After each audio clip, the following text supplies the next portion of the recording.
Hello there, my name is Dr. Usman Ahmed, and I am a consultant in general medicine, and I am based in Northwest London. Today I'm going to talk to you about shortness of breath. Now, shortness of breath can be quite a concerning feature for some patients. Shortness of breath is essentially the sensation of difficulty in breathing, and that could be shortness of breath at rest, or it could actually be shortness of breath when you're getting up and walking, which we call shortness of breath on exertion. Some patients may feel more short of breath when lying down compared to sitting up. So there are different causes of breathing problems or shortness of breath. Some associated features you can have with shortness of breath are a cough, and that can be a dry cough. It can be a productive cough where you produce a bit of phlegm.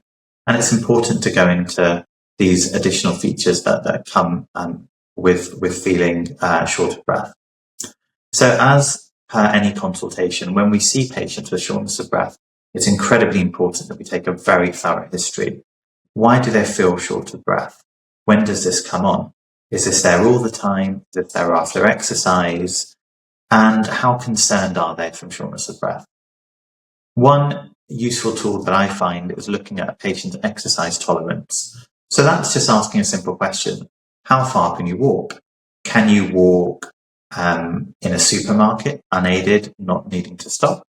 Can you walk to your local shops? Can you walk up a flight of stairs? That really paints a good picture as to how breathless a patient feels and what the concerns are. When going further into the history, I would want to know about any other associated features. Like I mentioned, a cough previously. Do they have sweats? Do they have any chest pain with their shortness of breath? Because that's quite important. Do they have any weight loss with this as well? Some other additional questions I'd want to know: are they a smoker? Have they been a previous smoker? If they are they smoking cigarettes or any other devices? You would want to know if they've already got an existing diagnosis of a lung problem. The most common ones are asthma and COPD. There are, however, some other lung problems like pulmonary fibrosis. There are some lung problems associated with allergies, infections, and also those that are associated with occupation and working in previously what we would consider dangerous occupational environments. Once a thorough history has been taken, we'd move on to an examination. So this would be, firstly, before we even start examining our patients, we would want to do their oxygen levels. This is measured by placing a probe on a patient's finger to check the oxygen level.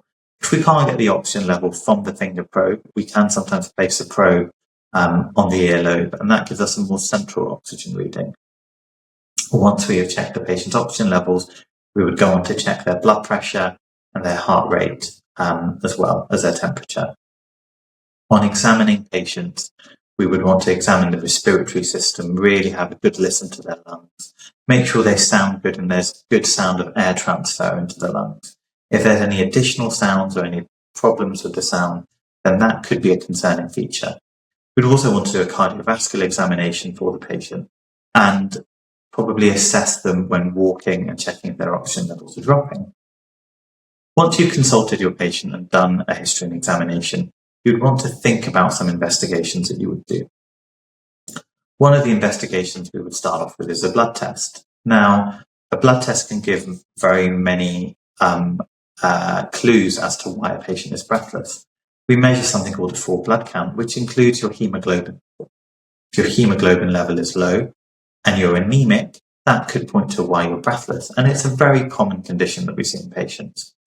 There may be underlying problems with their what we call their white cells or their eosinophils, and this can again point to why they might be breathless.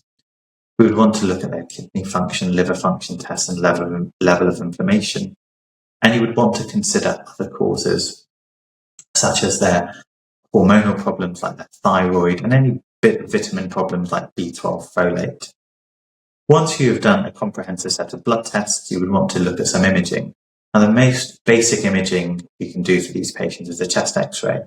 It's very easy to do. It takes a few minutes and really gives you a good snapshot as to how the lungs look, but also how the heart looks and in terms of the heart size and borders. Once you have done this, you may want to consider some further imaging. So this would be in the form of a CT scan, which gives you very detailed images of the lungs and really assesses how the lungs look properly. If you want to assess lung function, you can do some tests at the bedside, including a peak flow, which can assess how much a patient is able to blow out. But you may want to do some more extended tests, such as spirometry, and that really gives you a good idea of how well oxygen is being transferred into the lungs and how much you're able to push out. So these are the basic tests that you would want to start with. If you are concerned, you would probably want to refer your patients on to a respiratory physician for a more detailed review.